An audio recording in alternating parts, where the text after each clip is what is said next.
Hi everyone. Today I have yet another 3 shocking stories for you. We start off in Flathead County, Montana, where a man working in reforestation narrowly escapes from his remote work area. And then we head southeast to Indiana, where a night shift worker comes across something in the plant that shocks him to his core. And finally, we're off to Hammonton, New Jersey, where a beautiful hike in the woods nearly turns deadly. So if you're in it to win it, please tap that subscribe button and join our team. Great. Now let's get into the stories.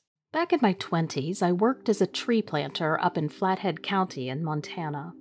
It is the hardest job that I've ever had. You have to hike over a lot of uneven ground and carry 30 to 40 pounds of trees that are hanging in bags off your hips. And you have to bend down to plant them over and over. Interestingly, a spark from one of our shovels hitting a rock could be a concern, because it's not uncommon to have forest fires flare up when you're out planting. Some areas are so dry that anything can set them off, and you just can't be too careful. So one season it had been extremely hot and dry, and there had been a fire ban for weeks. I was out planting on my assigned patch of land when another tree planter rushed over to me, waving his arms.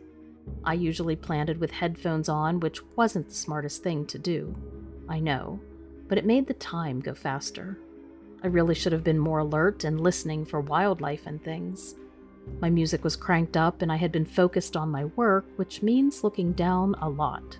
My coworker had been sent to get my attention because I hadn't realized what was happening around me. There were 8 to 12 people on our crew, and we were each assigned our own block of wilderness to work, and I was just zoning out in my own area. Apparently a fire had sparked up and I hadn't even realized it. I'd kind of noticed that it was hazy, but I had dismissed it as fog that hadn't burned off all the way yet. I also remember that I had caught a glimpse of clouds, but thought they were rain clouds. But now, I know it was smoke. I realized that day that you don't always see smoke if you're not looking for it. My coworker told me we were getting surrounded by a fire that had sprung up suddenly. I should also mention that this was a helicopter job, which means that a helicopter picks up your crew in the morning, and then they fly you in and drop you in the middle of the area being reforested. You're kind of just in the middle of nowhere. You only have whatever you have strapped to your pack for the day. It turned out that other crews were on other blocks which were about to catch fire too. No one expected it. The fire just started, and the wind was high. So myself and the guy who found me met up with our foreman, and we raced off to find the rest of the crew. Your crew becomes your family, and we would get everybody out or die trying. Our foreman was trying to contact a chopper to get us out as soon as possible. There were only 3 choppers for the whole camp.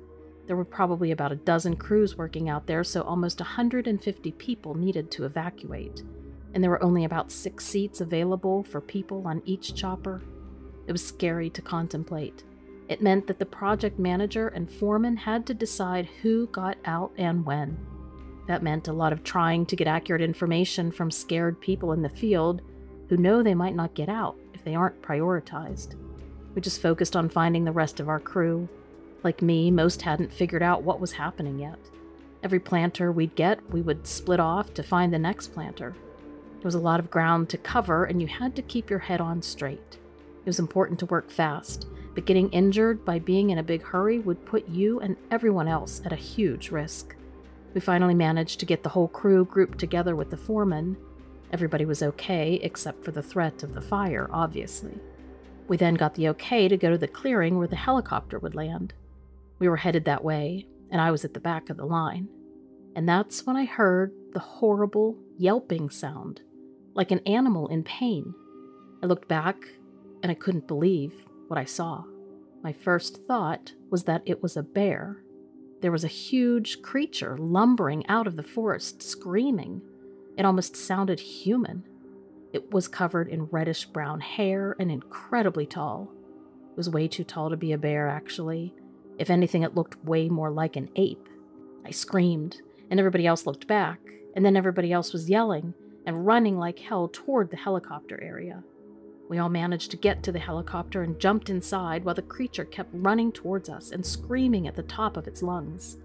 The helicopter lifted up right when the creature reached the clearing.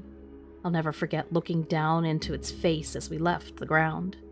It had these beady black eyes that I swear were looking right at me. I couldn't tell if it was scared or angry. I felt terrible leaving it there, actually. What if it was asking for help? What if it was scared? But what could we do now, you know? It might have wanted to harm us, and there's no way we could have fitted in that copter, nor do I ever think it would have gotten in. It was like 8 feet tall, and it had these huge shoulders and chest. But still, I feel guilty to this day. I really hope that it didn't get caught in the fire. All the people on the mountain made it out okay. A few weeks later, we came back to finish planting the blocks that we had abandoned because of the fire. Parts of the forest had gotten scorched and parts were untouched. It felt strange to be back, and I was definitely looking out for signs of that crazy beast we had seen. I didn't see anything unusual, and when our foreman made the report, he made it sound like we saw something resembling a bear. But we had all seen it, and we all knew better. I needed a job over the summer before school started in the fall. My parents insisted. They said it would build character, whatever that means. It wasn't ideal, but a necessary evil for me. At least, I would have my own money. My dad knew a guy who owned a recycling plant, and they needed a security person during the night. When I met him, he told me I wasn't really security, they just called it that, so it sounded more professional. "It's easy," he said, "just try not to fall asleep." So on my first shift, I stood there and watched the last members of the crew toss their helmets down and head out to their cars. I didn't really know what to do or what to expect. I locked the gate after they were gone and walked around the perimeter. It seemed like the thing to do. I guess I was just a pair of eyes to watch in case anything happened.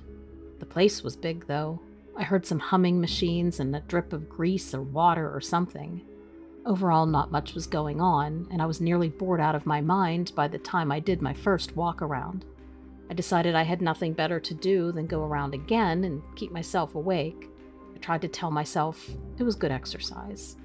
This time around, I noticed a bunch of steel bars were scattered all over the ground in one certain area. I tried to remember if I had heard anything, and I'm sure that I didn't. I took out the flashlight they gave me and walked over to check it out. I was pretty sure they weren't there before. It was my job to check, too. At first, the pipes looked like they had just fallen.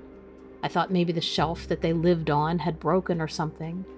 I checked around to see if anything was wrong, but I couldn't tell at all. It just looked like whatever a recycling plant was supposed to look like, I figured. But there was something weird about the pipes. I leaned down closely and I noticed a film or a slime of some kind, and they were all scratched up. There were even big gouges taken out. It reminded me of bear claws for some reason. Suddenly I got that feeling like I was being watched. If you have ever felt like that, then you know what I mean. I looked around and I pointed my little flashlight, but I didn't see anything. I now felt spooked, but I told myself it was just from the job. I was alone in this big plant. I walked back to the office when I noticed that the door was slightly open, just an inch or two, but I was sure that I had closed it. I stood there a minute and I waited, but I don't know what for. And then before I moved, the door burst open, and I mean burst, like the top hinges broke off. Something huge came running out on 2 legs. It happened so fast, I didn't move. The thing flew past me, and all I could make out was that it looked like somebody in a big, realistic lizard costume, which seemed insane, and I was scared out of my mind. I dropped the flashlight on the floor. I stared at the smashed door frame in disbelief, and then I heard horrible scraping noises from somewhere behind me, like the worst nails on a chalkboard. I thought I was going to go deaf, but I screamed instead. I ran to the door to hide in the office, and the door just fell off. It was smashed worse than I thought. Whatever that thing was, it was making noises in the dark, and I could hear clanging and smashing. I could hear the sound of pipes bashing onto the concrete, making these loud, awful noises, and it felt like that thing was taunting me. I mean, it could have attacked me, but it ran off to cause havoc instead. I didn't know what to do. The thing then moved from the dark shadows and stopped, and it was hunched maybe 30 or 40 feet in front of me. I could feel like I could smell its breath from that far, and my legs started shaking. I've never been so afraid in my life. I thought for sure I was going to die that night. And then the thing stood up and I could hear vertebrae crackling. It kept rising and rising until it was like 9 feet tall. Its head was this hideous, long, warped oval thing with nostrils, like a dinosaur. The eyes weren't staring at me, but they hovered around like it smelled with its eyes. I don't know how to describe that exactly, but that's what it made me think. It then clicked its nasty long claws on the concrete floor and started moving toward me, slowly. That made it worse. I was paralyzed.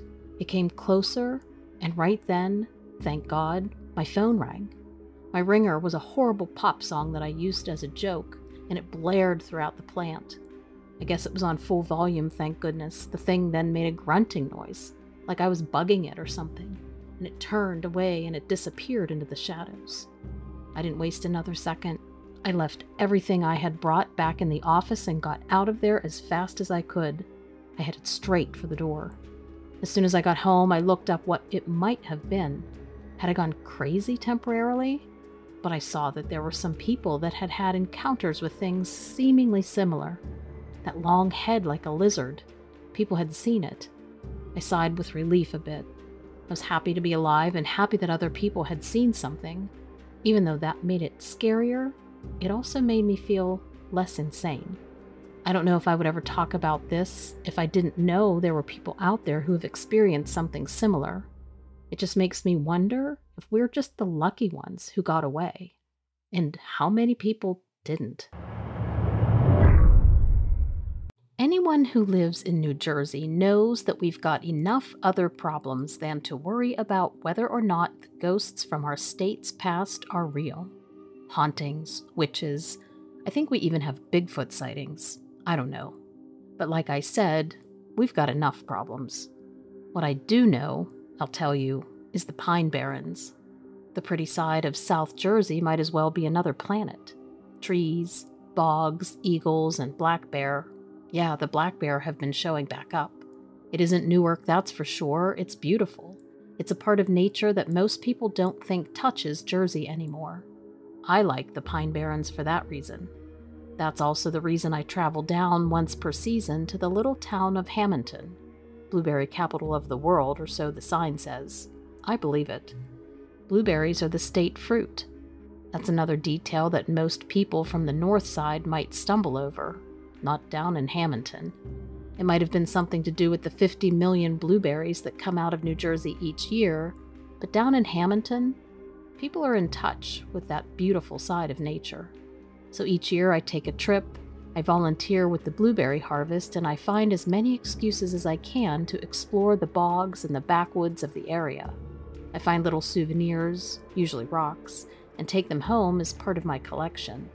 When I'm in a funk, maybe feeling the wear and tear of city life, I look over my collection and reminisce over blueberry season.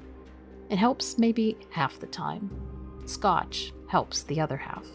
This season, my souvenir means something a little different. Looking at the flat, oval-shaped rock with the porous red surface reminds me of what I escaped. It reminds me that as well as I know the Pine Barrens, maybe I don't want the Barrens to know me. There were still blue stains on my fingertips when I entered the woods. I helped with the harvest that morning and had worked up a yearning for exploration. I was getting my fix as the trees grew dense enough to block out the buildings behind me. My eyes were already scouring the earth for a trinket that I could claim as my own. Most of the rocks in that area were exceedingly common. If I grabbed one of them, it would be hard to distinguish this trip from any other. I kept walking, deeper and deeper. I'd made the journey many times before.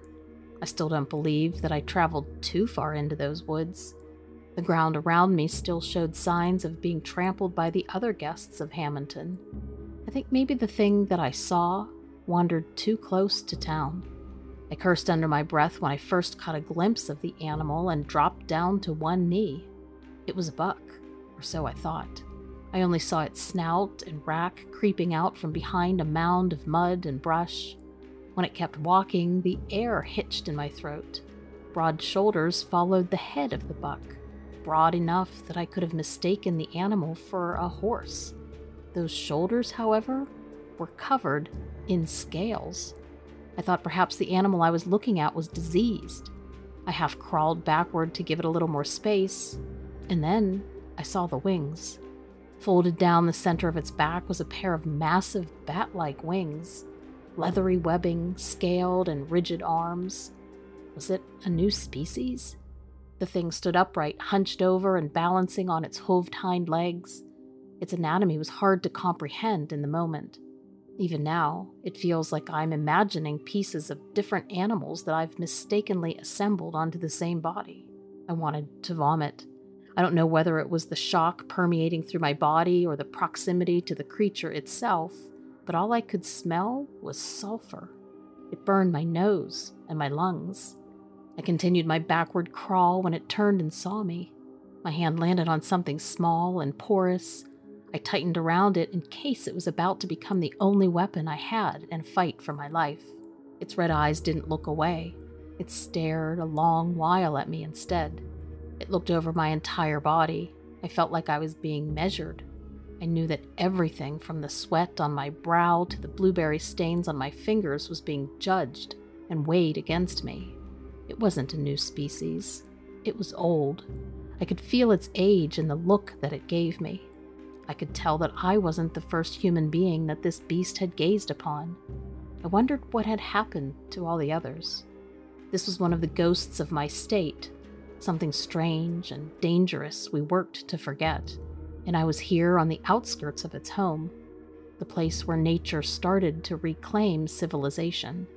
There was some distant shouting from the direction that I had come from. More volunteers were pouring into the woods. The sound of the other men and women drew the animal's attention, and its eyes flicked warily to the space over my shoulder. And then it turned and ran away. My judgment had come and went that quickly. I don't know how long I lingered there, but I do know that another hiker broke my trance when they placed a palm on my shoulder. I muttered some nonsensical excuse, and I left the woods. Porous and red. When I look at that rock that I carried home, I can't help but remember that creature. Was I as close to death as I felt? What sort of animal could that have been? I'll go back to Hammonton next year. It might be stupid, but I live in New Jersey, remember? So whatever that thing was, it didn't kill me then. Maybe I'll keep my distance when it comes to those woods, but I've got too many problems here in the city to just give up on my trips to Hammonton. Let me know what you think about these stories in the comments below. And don't forget to check out Donovan Dread, who releases almost every single day. Also, if you like true crime, then check out Donovan Dread True Crime. There are new releases several times a week.